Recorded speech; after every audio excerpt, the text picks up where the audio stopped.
서울광역방송센터입니다. 정부가 입법 예고한 중수청 법안, 공소청 법안, 검찰개혁 법안을 두고 수사, 기소, 분리, 훼손이라는 지적과 비판이 나오고 있습니다. 오늘 여의도 초대석은 검찰개혁에 선명한 목소리를 내고 있는 조국혁신당 박병원 대변인과 치밀한 설계와 준비를 강조하는 국민의힘 상근 부대변인을 지낸 신인규 정당 바로 세우기 대표 두 분의 토론으로 준비했습니다. 두 분 다 변호사, 법조인들이신데 오늘 처음 만나시는 거죠? 처음 뵙겠습니다. 네, 처음 뵙겠습니다. 네. 두 분 다 한 분은 검은 넥타이, 한 분은 검은 티, 이해찬 전 총리에도 예, 맞습니다. 시청자들께 오늘 토론 배경을 좀 설명을 드리면은 KBS 라디오 박용환의 시사 1번제 신인규 대표가 나오셔서 국회 법사위원인 박은정 의원 등 조국혁신당이 검찰개혁에 강한 목소리를 내고 있는 게 조국혁신당이 이재명 정부나 민주당에 대한 선명성 경쟁을 하고 있는 거다. 존재감 과시하고 있는 거다. 사실은 근데 더 치밀하게 준비해서 해야 된다. 검찰개혁 이런 얘기를 했는데 조국혁신당에서 반론을 요청해 와서 오늘 두 분의 토론이 준비됐다는 말씀 드리겠습니다. 그럼 지금부터 토론 시작해 보겠습니다. 일단 먼저 신인규 대표께 질문을 드리겠습니다. 조국혁신당이 중수청법, 공소청법에 강경한 기조를 내고 있는 것에 대해서 야당으로서 입지 강화, 이재명 정부 흔들기 이런 취지 말씀을 하셨는데 이게 어떤 얘기일까요? 우선은 지금 이제 검찰 개혁이라는 것이 너무 뜨거워져 버렸기 때문에 저는 지금 이재명 정부에서 두 번 다시 실패하는 검찰 개혁은 해서는 안 된다. 이건 역사적 소명이고 반드시 국민을 위한 개혁을 성공시켜야 된다라는 그 취지 아래 저는 지금에서 이런 좀 여러 가지 그 뜨거운 토론이 오히려 더 감정이 좀 들어가서 오히려 올바른 국민들을 위한 개혁을 좀 방해하는 소지도 분명히 있겠다. 그런 생각이 들어서 저는 오늘 이 토론의 자리를 통해서 조금 더 무엇이 문제고 어떻게 해결하는 것이 국민을 위한 관점에서 가장 지금 시대에 필요한 것인가 그 부분을 좀 토론해 봤으면 싶습니다. 이재명 정부에서는 검찰개혁이 반드시 성공해야 되는데 조국혁신당이 너무 뜨거운 목소리를 내서 실패할 수도 있다 자칫 뭐 이런 취지로도 들리는데 대변인 하실 말씀이 있을 것 같은데. 그러니까요.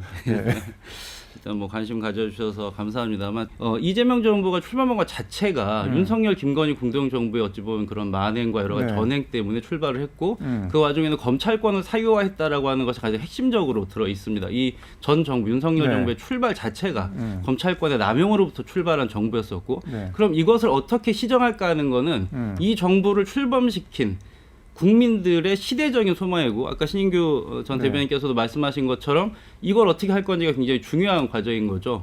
그 첫 단추가 되는 공소청법과 중수청법 입법. 작년 9월에 검찰청법은 폐지됐고 이제 그 내용을 어떻게 담을 건가 하는 법안의 내용을 봤더니 이렇게 되면 검찰 유지하자는 거 아니냐라는 비판이 저희 당뿐만 아니라 여기저기서 제기되고 있었던 겁니다. 그걸 저희가 국회 내에서는 아무래도 이 분석에 대한 역량을 가장 많이 보유하고 있다 보니까 가장 먼저 제기했을 뿐인데 여기에 대해서 이재명 정부의 발목 잡기라던가 선명성 경쟁을 위한 사실은 알고 봤더니 내용도 없는 불필요한 문제 제기를 했다는 주장은 사실은 적절하지 않은 비평이었다고 보여요. 그래서 신인규 전 대변인께서도 뭐 여러 가지 또 뭐 여러 경로로 이야기를 들어보니 검찰개혁에 대해서 또 생각하시는 소신이 있으셔서 그렇게 말씀하셨던 것 같기는 한데 그것에 대한 총괄적인 평가로 조국혁신당이 사실은 알맹이 없이 내용 없는 발목 잡기를 하고 있다는 비판은 조금 수용하기 어려웠습니다. 제가 말씀을 좀 이어가자면 처음에 유예기간 그 1년 잡았을 때도 상당한 비판을 많이 하셨어요. 소위 말하는 이제 강경파 분들이 얘기하신 게 아니 유예기간 1년까지 이걸 두면 또 검찰이 되치기 들어온다. 1년도 왜 이렇게 많이 잡아놨냐라는 비판을 많이 하셨는데 지금 와서 보면 1년이라는 시간도 얼마나 촘촘하게 논의를 한다면 굉장히 이게 시간이 부족하다라는 생각이 드는 거거든요. 게다가 이번에 뭐 중수청을 만드는 안이 나왔어요. 이제 조직법에 대해서 토론을 하자라는 게 정부의 입장이고 뭐 보안 사건에 대해서는 저는 첨예하기 때문에 추후에 우리가 논의를 해 나가면서 완성된 완결성 있는 제도를 만드는 것이 중요한데 지금 특히나 제가 조국혁신당 쪽에서 나오는 목소리들을 자세히 들어보면 굉장히 격앙된 반응들이 많이 나옵니다. 아무래도 제가 이해하기로는 윤석열 검찰로부터 당한 피해자성을 가지고 계신 분들이 꽤 많기 때문에 그분들의 입장을 제가 이해하는 면에서는 이해되는 면은 있지만 이게 지금 태도나 자세를 가지고 두 분이 말씀을 요 말씀까지만 하겠습니다. 그래서 제가 네. 태도 부분에 대해서만 얘기하자는 건 아니고요. 네. 내용에 대해서도 그러니까 피해자성을 가지고 너무 감정적으로 접근하는 태도와 중수청에 대해서도 친윤의 놀이터다 뭐 이런 식의 그 표현들을 쓰시고 네. 예를 들면 제2의 특수청이 나온다. 오히려 검찰권을 더 강화한다라는 식으로 문제를 부풀리다 보니까 네. 전 올바른 토론에 있어서는 조금 더 이게 어떤 네. 방해물이 될 수도 있지 않겠냐. 전 그런 부분을 제가 지적했다라는 부분을 설명을 좀 드린 겁니다. 근데 제2의 특수청 얘기가 나오는 게 지금 특수부? 중수청을 네. 수사사법관 전문 수사관으로 이완하면 수사사법관은 다 검사가 될 테고 결국 검사가 중수청을 장악을 하게 되고 거기에 공직자범죄수사가 들어가 있으니까는 예전처럼 뭐 무소불위 특수부 검사 행세를 할 거 아니냐는 게 조국 혁신당 입장인 것 같은데 맞습니까 그게? 네, 뭐 글쎄요 이제 좀 강론으로 좀 넘어가 보자면요. 네. 뭐 신인규 전 대변인께서 말씀하신 감정적인 대응이나 이런 부분은 이제 차차 얘기하는 과정에서 좀 저희는 차분하게 기자회견과 언론 인터뷰를 통해서 대응해 왔다라고 말씀드리고요. 검찰을 사실상 존치시키는 법이었다라고 하는 거죠. 이 부분 조금 말씀드리면 네. 지금 이제 진행자께서 질문하신 게 조국혁신당에만 어떤 비판이었냐 그런 부분이 아니라는 겁니다. 그래서 검찰개혁 추진 자문단이 6명이 사퇴하시고 네. 1월 13일에 1월 20일에는 그 입장을 정리하셔가지고 공개 입장문을 내셨습니다. 네. 공개 입장문의 내용이 1월 12일 날 조국혁신당이 비판한 내용 이게 제2의 검찰청이 될 수 있다라고 하는 내용과 동일했습니다. 그러니까 어떤 점에서 제2의 검찰청이 된다는 거죠? 중수청이라고 하는 걸 네. 통해서 네. 일반 수사관과 다른 그 상위 직렬의 수사 권한을 두고 수사사법관. 수사사법관을 두고 네. 그 수사사법관이 일반 수사관을 통제할 수 있게 하는 법. 그다음에 공소청에 남아 있는 검찰들을 통해서 네. 공소청 검사가 중수청 수사사법관과 일반 수사관보다 상위 직제에 있도록 하는 부분. 공소청 법안 자체가 현행 폐지된 대체돼야 될 검찰청 법과 절과 조문을 완전히 동일하게 구성을 하고 있습니다. 그리고 지금 검찰청은 없어졌기 때문에 네. 검사라고 하는 직위는 행정부 산하의 이제 공무원, 일반 공무원인데 네. 여전히 공무원임에도 불구하고 검사와 마찬가지로 법관과 검사처럼 파면 외에는 직을 잃지 않도록 하는 규정을 여전히 두고 있습니다. 공소청 검사는 수사에 문제가 있다라고 지적을 하면은 수사 경찰에 대해서 수사 부서를 바꿀 수 있도록 하는 수사 지휘권을 여전히 그 공소청법에 부여를 했습니다. 이런 법안을 종합하면 네. 공소청 검사의 보안 수사권과 사경에 대한 지휘권 그리고 검사와 네. 같은 그 뭐랄까 이제 직위상의 특혜를 주는 모든 규정을 그대로 준치시켰고 중수청을 통해서 원래는 국수본 경찰이 네. 해야 될 수사 권한 대부분을 상당 부분을 중수청이라고 하는 부서에 몰아줌으로써 그리고 그 수사 인력은 변호사의 자격을 가진 사람만 할 수 있도록 되어 있었습니다. 경찰 중에도 좋은 수사 인력이 있을 텐데 들어갈 수조차가 없는 거죠. 그러면 내용적으로는 지금 검찰들이 옷 벗고 나면 거기에 들어가라고 안전장치를 마련해 준 것 아니냐는 것이 저희뿐만 아니라 여러 당의 의견이었고 말씀드린 것처럼 첫 번째로는 저희 당이었지만 두 번째로는 총리실 산하 검찰개혁 자문단의 의견이었고 마지막으로 어저께 민변과 민주법연 그리고 참여연대가 공동으로 입법의견서를 어저께 네. 냈습니다. 입법의견서 내용이 동일합니다. 지금 얘기하고 있는 내용과. 지금 공소청법과 네. 중수청법은 그동안 국민들이 여번해왔던 윤석열 정부를 거치면서 다시 이런 일이 있어서는 안 된다라고 하는 것을 제도적으로 보장하기 위해서 검찰의 정치화를 저지하기 위해서 만들어야 되는 입법안으로는 너무나 과거의 검찰을 그냥 부활시키는 제도이다라고 하는 일치된 의견을 내고 있어요. 그래서 죄송합니다. 그 의견의 맨 앞부분에 주장한 사람이 저희 당이라고 해서 저희 당을 욕할 게 아니라 왜 시민사회단체뿐만 아니라 검찰개혁을 주장한 모든 단위가 일치해서 1월 12일 정부 법안이 문제가 있다라고 얘기했는지를 차분하게 검토해야 될 때라고 생각합니다. 예. 그러니까 정리를 하면 검찰청은 법조문은 다 공소청으로 옮겨가고 플러스 중수청도 검사들이 사실상 장악을 하고 이게 무슨 검찰 개혁이냐 수사 기소 분리냐 이런 지적인 것 같은데 그리고 그런 지적을 조국 혁신당만 하는 게 아니고 문제의식을 갖고 있는 모든 시민사회 단체들도 같이 하고 있다. 왜 조국 혁신당이 문제라는 거냐 이런 것 같습니다. 무엇보다 제가 제2의 특수청이다, 검찰의 부활이다, 더 센 검찰이다 이런 얘기는 이 논리적으로 일단 근본적으로 성립이 되지 않습니다. 제가 설명을 드리면 네. 그동안의 검찰의 문제가 뭐였습니까? 저는 시스템 에러와 휴먼 에러가 동시에 작동했다라고 보거든요. 윤석열이라는 괴물 검사가 나왔습니다. 네. 어떻게 나왔을까요? 그동안의 검찰은 수사권과 기소권을 독점적으로 다 갖고 있었던 겁니다. 수사 권한과 기소 권한을 독점 상태에서 사실 문재인 정권 이야기를 제가 안 할 수가 없는데 왜냐하면 이제 조국 대표께서 당시에 네. 민정수석으로서 총괄 기획도 하셨고 인사까지 하셨기 때문에 휴먼 에러와 시스템 에러에 모두 책임이 전 일정 부분 관여가 돼 있다고 보이기 때문에 그때의 실수를 반복하면 안 된다는 차원에서 이 말씀을 드린다는 점을 먼저 말씀드리고요. 네. 그때도 잘 생각해 보시면 이 수사라는 것은 사실은 억울한 피의자를 만들어서도 안 되지만 억울한 피해자를 만들어서도 안 되는 겁니다. 그러니까 결국에는 진범은 또 잡아서 처벌을 해야 네. 피해자들이 억울함이 해소가 되는 거거든요. 결국에는 휴먼 에러와 시스템 에러가 동시에 있었다. 네. 이 말씀을 드리는 거고 이 법안도 마찬가지입니다. 네. 결국에는 그 검찰이 가지고 있는 무소불위의 권한, 수사 권한과 기소 권한을 지금 쪼개놓은 거거든요. 네. 그런 상황에서 권한이 절반으로 줄었는데 오히려 더 강한 검찰청이 나왔다라는 거는 논리 자체가 맞지 않는 것이고 조직을 그대로 붙여놨다라는 비판도 또 하셨습니다. 네. 거기에 대해서는 검찰청이라고 하는 조직을 권한을 쪼개서 그 기관을 지금 행안부 밑으로 넣는 거거든요. 그러니까 당연히 구조는 유사할 수밖에 없는 거 아니냐. 이런 현실적인 차원에서 권한이나 운영 시스템을 세부적으로 논의하지 않고 네. 덮어놓고 이 지금 중수청에 대해서는 검찰청의 부활이다라고 얘기를 해버리면 이게 사실관계가 맞지 않는다라는 점이 있고 또 하나는 네.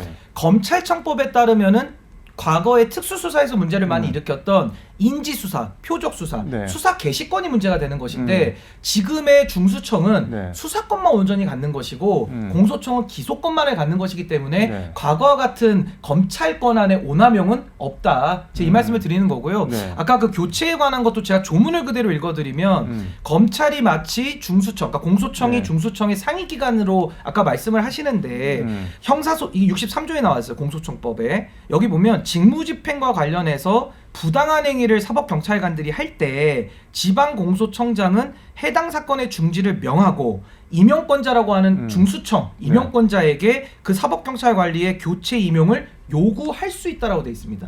이게 상위 기관이 아닌 것이죠. 그러니까 결국에는 판단의 주체를 중수청에다가 두고 있는데 이걸 가지고 공소청이 상위 기관이니까 검사들의 지배가 더 견고화된다. 전 이런 식의 우려는 지금 이 법안 체계에 맞지 않는 비판 아니냐. 저 그렇게 보고 있습니다. 뭐 압축하면 있는 거를 쪼개는데 그게 어떻게 더 세진 검찰이 되냐 이런 것 같습니다. 그러게요. 그거는 신인규 전 대변인께서 네. 좀 데이터를 가지고 얘기를 하면 더 좋을 것 같아요. 세 가지 얘기가 나왔습니다. 네. 그 쪼개져서 수사권만 가진 중수청이 어떻게 더 과거 검찰보다 네. 세다고 할 수 있냐. 그 다음에 공소청이 공소유지만 유지하는 과정에서 오남용은 상당히 제거됐다고 봐야 되지 않냐. 이 부분 제가 답변을 드리고 먼저 이제 공소청 검사의 이제 수사 경찰관에 대한 그 배제 권한 부분이 원칙적으로는 요구권에 불과하고 또 뭐 별다른 사유가 없으면 응하여야 한다라고 하고 있기 때문에 실제로는 그렇게 강한 권한이 아니다라고 말씀을 하고 계시지만 그 조문 가지고 현재 검찰이 여태까지 경찰을 상위 기구로 지휘를 해왔어요. 그 조문의 문구가 똑같습니다. 그래서 그거는 신인규 전 대변인께서도 한번 살펴주시고 검찰 중수청이 왜 이렇게 되면은 현 검찰보다도 오히려 비대해지는 거냐라고 하는 얘기가 왜 나왔냐면 중수청법에 의해서 중수청의 수사 범위로 지금 처음에 입안하신 네. 9대 범죄 중에 특히 사이버 범죄가 포함되어 있는데 네. 사이버 범죄만 하더라도 2025년에 30만 건이었어요. 이 사건의 숫자가. 네. 그러면 단순하게만 계산해도 검찰이 원래는 직수사하던 범위가 연간 2만 건이었던 것을 중수청법에 의하면 사이버 범죄만 30만 건, 그 다음에 나머지 8개 범죄하면은 네. 훨씬 더 많은 범위의 수사권을 가지는 조직으로 재탄생하게 된다라고 하는 겁니다. 그런 면에서는 현재 검찰보다도 네. 수사 권한과 범위를 더 넓게 가져가는 것이 아니냐. 과거에 우리가 논란이 돼서 폐지됐던 검찰 특수부 네. 이런 것이 부활되는 거 아니냐라고 우려들이 나왔던 것이죠. 그런 부분을 신인규 전 대변인께서 감정적이라고 표현하시는 것 같은데 감정적인 문제가 아니라 사람들이 깜짝 놀라고 있는 상황이고요. 그래서 이것에 대해서 30만 건인 거 아셨어요? 물어보면은 대통령께 수치를 굉장히 민감하게 생각하시는 분인데 저는 이거 보고 제대로 못 받으셨을 거라고 생각해요. 그러면 지금 검사도 2만 건 수사하는데 30만 건 이상 수사하는 부서로 이거 확대하는 거야? 이렇게 된다면 원래 수사는 경찰 국수본이 하는 거고 공소청이 하는 겁니다. 네. 그 중간에 수사 역량에 있어서 어떻게 보면 과도기적인 과정으로 도입한 중수청이 이렇게 많은 수사를 전담하도록 한다? 저는 이거 검찰 쪽의 입김이 많이 작용된 법안이라고 생각할 수밖에 없습니다. 검찰 특수부가 특수부일 수 있는 거는 공직자 범죄 수사를 거의 전담하다시피 해서 뭐 국회의원, 장차관들, 고위공직자들 수사를 전담했잖아요. 중수청에도 지금 공직자 범죄 수사는 중수청에 남겨놨는데 그럼 그거 결국 거기 특수부 되는 거 아니냐 이런 지적인데 그건 어떻게 보세요? 그러니까 결국에는 제가 아까 전체적으로 네. 설명드린 대로 검찰권이 수사권과 기소권을 독점한 상태에서 네. 윤석열 같은 검사를 임명해 놨기 때문에 휴먼 에러와 시스템 에러 때문에 이 지금 이 부작용이 나온 건데 지금은 윤석열 같은 검사가 나오면 안 되지 않습니까? 거기다가 시스템적으로도 수사권과 기소권을 떼냈고 수사권 중에서도 9개의 범죄에 한해서만 수사권을 가지고 있는 거거든요. 근데 어떻게 그게 과거에 그 윤석열 검찰이라고 상징되는 그 검찰처럼 인식이 될 수 있겠느냐. 저는 거기에 대한 근본적 의문을 제기하는 거고 오히려 저는 역으로 뭐 이재명 대통령 보고받았냐 안 받았냐는 이미 대통령께서 신년 기자회견 때 다 본인의 뜻을 밝히셨기 때문에 제가 이 부분을 이야기하는 것은 이미 다 들으셨으니까 적절치 않을 것 같고 아니 수사 기소 분리를 그렇게 외치셨고 지금처럼 중대수사청으로 일부분에 한해서만 수사만 할 수 있도록 해놓고 또 거기에서 영장 치는 거는 공소청에서 다 견제를 하는 거거든요. 그런 상황에서 지금의 중수청이 마치 과거의 윤석열 특수부 검사를 청으로도 확대시켜놨다라는 주장은 저는 아무리 생각해봐도 이거는 좀 논리적인 비약이 많이 숨어있다라는 생각이 듭니다. 그런데 전체적으로 지금 시진규 전 대변인께서 하셨던 주장을 전에 하셨던 분이 계세요. 2023년에 이미 하셨던 분이 한동훈 전 법무부 장관입니다. 한동훈 전 법무부 장관 시절에도 이렇게 수사 범위가 원래는 이제 경제랑 부패만 검찰이 수사를 하기로 했었죠. 이제 그거를 계속해서 확대를 어떻게 했냐면 시행령을 통해서 확대를 했습니다. 검찰 수사 준칙이라는 걸 통해 가지고 대통령령이었습니다. 대통령령을 통해서 해석을 통해 가지고 그 2대 범죄에 모든 범죄가 포함된다는 식으로 확대를 해왔고 그걸 통해 가지고 결국 검찰 그 윤석열 정부 시절에 검찰의 수사권이 축소됐다고 평가하는 법조계 인사가 누가 있겠습니까? 그것을 우리는 이미 목격해 왔다라고 생각을 합니다. 그래서 신인규 전 대변인께서도 뭐 강조하시는 그 현장에서의 여태까지 검찰 수사 인력을 아깝지 않느냐, 어떻게 활용할지에 대해서도 좀 적극적으로 활용해야 된다는 문제의식이 무슨 말씀인지는 알겠습니다만 지금 하고 있는 큰 줄기를 훼손하지 않아야 합니다. 검찰개혁이라고 하는 큰 줄기를 훼손하지 않기 위해서는 한동훈 법무부 장관 시절에 도입했었던 시행령을 통한 보안수사 범위, 인지수사 범위를 넓혔던 방식의 검찰 수사권 존치에 대해서 엄격하게 들여다보려고 하는 감독이 필요하고 그런 의미에서 현재 중수청법과 공소청법 입법안은 대단히 우려스러웠다. 이렇게 마무리 말씀드리겠습니다. 이 부분이 저는 비약이라는 생각이 드는 것이 아까 제가 과거에 특수부 늘렸고 특수부 라인으로 깔았던 거에 대해서는 수기분리 원칙이 잠시 후퇴할 수도 있느냐 제가 예외를 여쭤봤는데 거기에 대해서는 지금 답을 제가 못 들었고요. 수기분리 원칙이 뭔가요? 그러니까 수사기소 분리의 원칙. 수기. 그게 이제 과거에는 후퇴가 됐기 때문에 그러니까 이게 본인의 필요들에 따라서 어떤 집권 세력의 필요에 따라서는 그러니까 어쨌든 두 개의 청이 생겼으니까 수사 기소가 분리가 된 건 맞다 그런 말씀이신 그래서 제가 이제 건가요? 과거의 사례에 대한 생각을 여쭸는데 거기에 대한 답은 좀 못 들어서 아쉽고요. 지금 등자 붙은 걸로 그 과거 한동훈 검찰 사례를 말씀하시는데 이게 지금하고 안 맞는 게 뭐냐면요.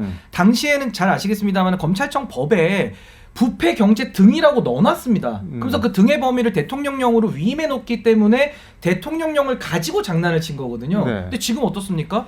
법에서 아예 수사 개시권 자체가 없어졌고 검찰은 수사를 아예 못하도록 되어 있어요. 등자 자체가 없습니다. 아예 그냥 대통령령이든 등으로 붙여놓든 수사권을 넓힐 수 있는 여지 자체가 아예 봉쇄되어 있는데 근데 지금 조국 혁신당에서 보는 거는 중수청이 결국 검찰청이 되는 거 아니냐 이렇게. 그러니까 그 말씀 아까 드렸잖아요. 수사 기소권을 독점할 때 나왔던 사례를 수사권과 기소권을 분리시켜놨고 말씀하신 대로 과거의 사례는 등자라는 것이 법에 들어있어가지고 등을 통해서 사실은 대통령령에 위임을 해놨기 때문에 위임 명령을 가지고서 다 대통령령으로 늘려놓은 거거든요. 저도 그거에 대해서 반대하는 입장입니다. 근데 그때와 상황이 지금 완전히 다른데 과거의 사례를 갖고 와서 지금의 검찰은 검찰 그 괴물이 될 수 있다. 이것은 제가 볼 때는 지금 있는 그대로의 현실을 놓고 우리가 토론을 하고 국민들에게 피해가 가지 않은 검찰개혁을 말해야 되는데 과거에 사라진 망령, 허수아비를 세워놓고 저게 또 나타날 거야. 그러니까 지금 더 강경하게 해야 돼라는 약간의 저는 논리적 비약이 그 안에 좀 들어있는 거 아니냐.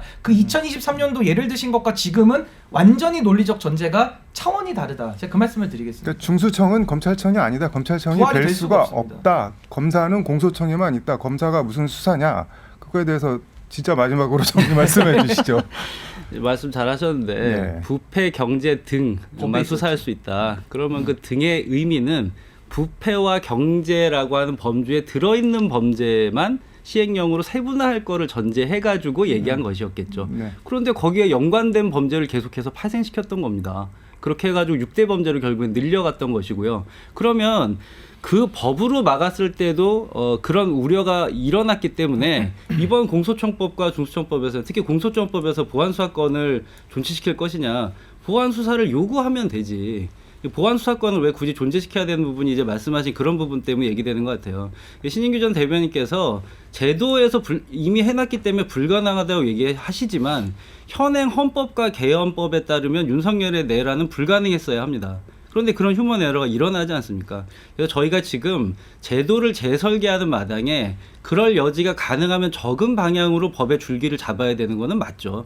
그리고 그 과정에서 신규 전 대변인께서 계속 강조하시는 뭐 다른 국민적 피해가 일어난다거나 하는 것을 어떻게 이제 개선할 것인가. 근본적으로는 경찰의 수사 역량을 교육시키고 질적인 상승을 시키는 과정에서 풀어야 될 문제겠습니다만 그 부분에 앞서 가지고 이 수사 체계를 어떻게 기소와 수사 체계를 어떻게 잡아가야 되냐는 큰 방향에 있어서 이번 입법은 상당한 우려를 낳았다. 마지막으로 이렇게 좀 정리드리겠습니다. 중수청이 검찰청이 될 수 없도록 제도적으로 조금 더 확실하게 보완을 해서 못을 박아놔야 된다. 그거에 대한 반론 마지막. 그러니까 저는 검찰권의 남용을 막자는 거에 대해서는 전혀 이견이 없습니다. 네. 근데 지금 제가 설명을 들으면서 조금은 해명을 해야 되는 것이 네. 과거에는 법률의 수사 권한을 검찰에게 남겨놨기 때문에 그 사고를 친 건데 지금은 검찰을 둘로 쪼개놓지 않았습니까? 근데 그거를 과거의 사례로 맞춰서 끼워 넣다 보니까 저는 오류를 제가 지적을 하는 거고요. 네. 다시는 이 땅에서 윤석열 검사 같은 사람 나오면 안 되죠. 그래서 제가 아까도 몇 번에 걸쳐서 질문을 드린 게 결론적으로 지금 정부 입법안 가지고 해도 문제 없다고 보시는 건가요? 저는 지금 문제가 없고요. 정부안을 토대로 해서 이제는 아까 이제 남은 쟁점은 보안 수사권을 어느 범위까지만 존치시킬 거냐 요것만 전 남아 있기 때문에 존치를 전제로 범위를 놓고 얘기를 해야 된다는 건가요? 아니 그러니까 지금은 이제 우리가 조직법을 얘기를 한 것이고 이제 조직이 어느 정도 성안이 되면 그 다음에 이제 보안 수사권을 어느 정도로 검찰에 남겨놓느냐 이 부분에 대한 논의가 이제는 필요한 것인데 제가 드리는 말씀은 네. 이재명 정부에서의 검찰이 다르다라는 그 정성호 장관의 말씀에 대해서 또 비판을 조국혁신당에서도 많이 하신 걸로 잘 알고 있는데 문재인 정권 때는 특수부 검찰들에게 빚을 진 정권입니다. 근데 지금 이재명 정부는 특검을 통해서 했기 때문에 특수부 검찰들한테 진 빚이 없어요. 그렇기 때문에 저는 과거의 휴먼 에러를 다시 한번 우리가 상기해서 너무 이렇게 우려를 너무 이렇게 증폭시킬 필요는 없다. 제가 이 말씀을 저는 드리는 거고 지금의 검찰개혁은 반드시 성공시킬 책임이 있는 거기 때문에 저는 그 과거에 뭐 한동훈과 같은 그런 대통령령을 가지고 장난을 못 치도록 이미 검찰청법 안에 지금 법으로도 충분하다. 아예 폐지했고 다시는 그런 우려는 없다라는 말씀을 제가 다시 한번 또 강조해서 드리는 겁니다. 30초만 마무리 말씀하고 정리하도록 하겠습니다. 네, 이거 뭐 강론으로 하기에는 적절치 않은 것 같은데 공소청에 보안 수사권을 남기게 되면요. 법으로도 제한된 범위에서만 수사를 했던 검찰 시절에도 이제 문제가 됐었는데요. 공소 여부에 대해서 전부 공소청에서 이제 그 보안 수사권을 가지게 되는 경우에 모든 입건된 범죄에 대해서 공소청에서 그런 보안 수사를 하는 문제가 발생하게 됩니다. 오히려 문제가 커질 수 있다라고 생각을 하고 제도 설계에 있어서는 공소청은 보안 수사권을 가지지 않는 게 적절하다고 생각합니다. 저는 여기서 한 말씀만 보태면 피해자 구제 차원에서의 제한적인 보안 수사권도 검토가 필요하다는 게 저의 입장이고 조국 대표께서도 불과 몇 개월 전이죠. 2025년 8월 달에 뭐 방송에 나가셔서도 검찰에 대해서 검찰개혁 필요한데 보안 수사권 예외적 존치 아마 저랑 비슷한 맥락의 말씀을 저는 하셨다고 보거든요. 그럼 거기에 대해서 생각이 바뀌셨다고 한다면은 저는 국민들 앞에 솔직하게 왜 바뀌었는지를 저는 말씀을 하셔야 될 것이고 저는 그때와 제가 조국 대표 방송 보면서도 저랑 생각이 굉장히 비슷하시구나 이렇게 생각을 했는데 네. 지금에 와서 한 6개월이 지나고 나서 지금 시점에서는 상당히 또 강경한 목소리를 내시다 보니까 제가 말씀드린 대로 조국혁신당이 나름의 어떤 정치적 목적을 가지고 좀 선명성의 야당의 모습을 더 강조하려고 하는 거 아니냐 제가 이런 의심을 한 거거든요. 그러니까 그런 부분에 대해서 앞으로도 보안 사건 관련된 토론을 더 이어나갔으면 전 좋겠습니다. 알겠습니다. 이게 메비우스의 띠처럼 계속 같은 말이 되풀이돼서 시간이 더 있으면 좀 더 들어봤으면 좋겠는데 오늘은 여기서 정리하도록 하겠습니다. 지금까지 서울광역방송센터에서 박병원 조국혁신당 선임 대변인 그리고 신인규 국가정당 바로 세우기 대표와 함께 전해드렸습니다.